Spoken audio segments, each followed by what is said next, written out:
یوم سیاح منایا جائے گا. اس روز عوام سے ہماری اپیل ہوگی کہ جس طرح آج ہم نے سیاہ پٹیاں باندھ رکھی ہیں، اسی طرح عوام الناس اور ہر طبقے سے تعلق رکھنے والے لوگ اس یوم سیاہ میں شریک ہوں گے، اپنے بازوؤں پر کالی پٹی باندھیں گے، اور وکلاء عدالتوں میں اگر پیش ہوں گے تو کالی پٹیاں پہن کر اس کے خلاف احتجاج کریں گے. ہم یہ بھی اپنی سوچ، ریکویسٹ، ڈیمانڈ، آپ اس کو جو مرضی ہے کہہ لیں، ہم یہ توقع کرتے ہیں کہ اب جبکہ یہ 27ویں ترمیم کے تمام خط و خال ہمارے سامنے آ چکے ہیں، کابینہ سے بھی اس کا ڈرافٹ منظور ہو چکا ہے، کمیٹی کے اندر بھی اس کے اوپر مشاورت جاری ہے، ابہام بہت حد تک ختم ہو چکا ہے، تو ایسے میں عدلیہ میں موجود باضمیر جج صاحبان سے ہم توقع کرتے ہیں کہ وہ 27ویں آئینی ترمیم پر اپنے خطوط کے ذریعے یا پریس کانفرنس کے ذریعے اس ترمیم پر اپنا موقف اور اپنے تحفظات کا اظہار عوام کے سامنے رکھیں. یہ آئین اب 1973 کا متفقہ آئین نہیں رہا، بلکہ پنڈی، لاہور اور لاڑکانہ کے اقتدار کی طوالت اور تحفظ کی انشورنس پالیسی بن چکا ہے. اس ضمن میں ہمارا مطالبہ ہے کہ یا تو آئین کو اس کی اصل شکل میں 18ویں ترمیم تک بحال کیا جائے، اس کے لیے ہم جدوجہد کریں گے، یا پھر پاکستان میں ایک نئے عمرانی معاہدے کی نئی بحث و تمہیز کا آغاز کیا جائے. ہم نے یہ بھی فیصلہ کیا ہے کہ قومی مشاورتی کانفرنس کے بعد ملک گیر جلسے جلوسوں، کارنر میٹنگز کا آغاز ہو، اور اس کے لیے لائے عمل قومی کانفرنس کے فوراً بعد اسی ہفتے وہ عوام کے سامنے رکھ دیا جائے گا. ہمیں عوامی رائے سازی کا بھی آغاز کرنا ہوگا، اور اس کے لیے ہم ایک کمیٹی تشکیل دیں گے جو سول سوسائٹی، میڈیا اور کاروباری طبقے، دیگر طبقات سے بامعنی حمایت اور مشاورت کا سلسلہ شروع کرے گی. اس مشاورت کو ہم صرف اوپر کی سطح تک محدود نہیں رکھیں گے، یہ کمیٹیاں یونین کاؤنسل لیول تک ہم پھیلائیں گے، تاجر تنظیمیں، کسان تنظیمیں، محلے یا علاقے کے بااثر نمائندگان ان تک لے کے جائیں گے اور ان کو بھی اس میں شمولیت کی دعوت دیں گے. عوامی رائے سازی کے لیے اس پر غیر ملکی اور ملکی جرائد و اخبارات میں پاکستان کا مقدمہ، پاکستان کے عوام کا مقدمہ اس 27ویں آئینی ترمیم کے خلاف ہم ہر عوامی رائے ساز سے درخواست کرتے ہیں کہ وہ اس کے اوپر اپنے ان بائسڈ احساسات، خیالات، الفاظ کی شکل میں قوم کے سامنے رکھیں، اور اس میں ہم بھی اپنے خطوط کے ذریعے اس میں اپنا اوپینین شامل کرائیں گے. اس وقت بہت اہم توجہ اس بات پہ دینے کی ضرورت ہے کہ ملک کی ساری لیگل فریٹرنٹی، جس سے میرا اپنا بھی تعلق ہے، کہ وہ اپنی نظروں کے سامنے independence of judiciary and the judicial structure that we work with، وہ اب اس طرح کا نہیں رہے گا، وہ منہدم کیا جا رہا ہے. بار کاؤنسلز کا، وکیلوں کا، لیگل فریٹرنٹی کا اس کے اندر کردار کلیدی ہوگا. ہم ان سے بھی مطالبہ کرتے ہیں کہ بار کاؤنسلز اور وکلا تنظیمیں اس تحریک میں شمولیت کو یقینی بنائیں اور ہم اس قومی کانفرنس میں یہ دعوت ان تک بھی پہنچائیں گے اور ان کی انشاءاللہ تعالی آپ دیکھیں گے کہ بڑی تعداد اس قومی کانفرنس میں شریک ہوگی. اور ساتھ ہی ساتھ ہم یہ بھی اپیل کرتے ہیں کہ جو ریٹائرڈ سپریم کورٹ اور ہائی کورٹس کے جج صاحبان ہیں، ہم ایک وفد تشکیل دے کر ان سے بھی ملاقات کریں گے اور ان سے بھی ہم یہ توقع کرتے ہیں کہ وہ ادارہ جس کے اندر انہوں نے اپنی زندگیاں گزاری، سرو کیا، آج اس ادارے کو مٹانے کے لیے حکومت 27ویں ترمیم کے ذریعے حملہ آور ہے، اس میں وہ بھی ہمارا ساتھ دے. اس موقع پر یہ کچھ چیزیں تھیں جو ہم نے طے کی ہیں اور انشاءاللہ تعالی تاریخوں کے ساتھ اس نیشنل کانفرنس، قومی کانفرنس کے بعد جلسے جلوس اور دیگر ایکٹیویٹیز کا جو اسکیڈول ہے وہ اسی ہفتے انشاءاللہ تعالی آپ کے سامنے رکھ دیا جائے گا. پارلیمنٹ کے ذریعے فیلڈ مارشل لا کیا جا رہا ہے، 27ویں ترمیم جو ہے یہ آ رہی ہے، آپ نے جو ابھی بتایا ہے، آپ اس کے خلاف جدوجہد کا اعلان کر رہے ہیں. کیا پارلیمنٹ کے اندر جو کمیٹیاں ہیں، پارلیمانی اسٹینڈنگ کمیٹیاں، آپ وہاں بھی کوئی جدوجہد کریں گے؟ وہاں بھی پارلیمنٹ کے ارکان جو ہیں ان کے ساتھ بھی رابطہ کریں گے، ان کو قائل کرنے کی کوشش کریں گے، یا سارا روڈوں کا کانفرنس ہوگا؟ جب سے پارلیمنٹ بنی تھی میں اس رائے کا تھا کہ کسی صورت بھی ان کے ساتھ کسی قسم کی کوآپریشن نہیں ہونی چاہیے. یہ ہمارے مینڈیٹ کے چور ہیں. زر اور زور کی بنیاد کے انہوں نے پاکستان کے کروڑوں عوام کا مینڈیٹ چھینا ہے. ان سے اگر مذاکرات بھی ہوں تو مذاکرات اس بنیاد پہ ہوں گے کہ میرا لوٹا ہوا مال واپس کر. اس کے لیے نہیں ہوگا کہ آئیں بسم اللہ لاما صاحب افواج چیئرمین بن جائے، محمود افواج شکاسی بن جائے، لانا وہاں سیکرٹری بن جائے. نہیں، آپ نے مینڈیٹ چوری کیا ہے. آپ نے اس ملک کے سب سے پاپولر لیڈر کو جیل میں ڈالا ہے اور جب ان کے لیے بنیادی انسانی حقوق کا استعمال ہوتا ہے آپ نے ہمارے بچوں کو مارا ہے. وہ باتیں ہم نہیں کہہ سکتے ہماری بہنیں بیٹھی ہوئی ہیں. آپ نے جو ہماری بہنوں ماؤں کے ساتھ کیا ہے اس کا ہم حساب کہاں لیں گے؟ یہ اتھارٹی کو کس نے دی ہے؟ ہمارا آئین یہ کہتا ہے، خدا بھی کہتے ہیں عالم صاحب بیٹھے ہیں، اللہ پاک کہتا ہے کسی کو برا بھلا مت کو، لیکن مظلوم اگر کچھ کہے تو خان صاحب یہ بتائیں بنیادی طور پر سر آپ سے اور راجہ صاحب سے بھی بنیادی سوالات ہیں اس آئینی ترمیم پر. دونوں میرے سوال لا علمی کی بنیاد پر ہو سکتے ہیں. میں پہلے یہ کہہ رہا ہوں، ہم نے سر 18ویں ترمیم پوری مکمل طور پر ہم نے کور کی اور آپ کے اکابرین سے ہم بات کرتے تھے اور مطمئن تھے اور پہاڑوں سے بھی ٹھنڈک آئی تھی بلوچستان کی جب یہ 18ویں ترمیم ہوئی.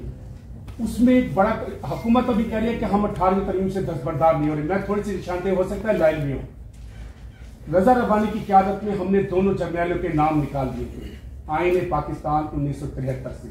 اب میں یہ آپ سے پوچھنا چاہ رہا ہوں کہ کیا پھر ایک جرنیل کا نام ہمارے آئین میں آ رہا ہے؟ آپ سے سوال ہے سر آپ سے یہ ہے کہ آئین پاکستان 1973 کہتا ہے کہ اسلام کے خلاف قانون سازی نہیں ہو سکتی.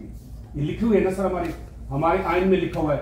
اس کی روشنی میں اس ترمیم کو یہ جو شک ہے آرٹیکل کہ اسلام کے منافی کوئی قانون سازی آئین سازی نہیں ہو سکتی، آپ نے قدغن لگا دیا ہے. اس کے حوالے سے اس شک کے بارے میں آپ کیا کہتے ہیں؟ شکریہ سر. ہم تو بھی سیاسی کارکن رہے. ہمارا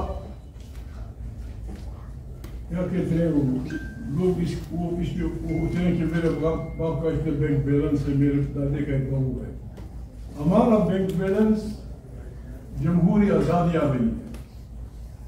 اگر کوئی بھی، میں نے پوچھا بھی نہیں، یہ میرے دوست ہیں مجھے سینئر ہیں، پاکستان کی پارلیمنٹ کوئی بھی ایسی آئین ترمیم جو پارلیمنٹ کو مضبوط کرتی ہو، جو عوام کی طاقت کو مضبوط کرتی ہو، جو سیول سپریمیسی کو مضبوط کرتی ہو، ہمارا ووٹ انکنڈیشنلی اس بدبخت حکومت کے پاس ہے. حالانکہ وہ نمائندہ نہیں ہے، میری حق نہیں ہے کہ وہ کریں. جنرل کا نام نہیں، میرے باپ کا بھی نام نہیں آنا چاہیے. جی دوسری بات ہے کہ میں نے پہلے بھی کہا ہے کہ کوئی بھی شخص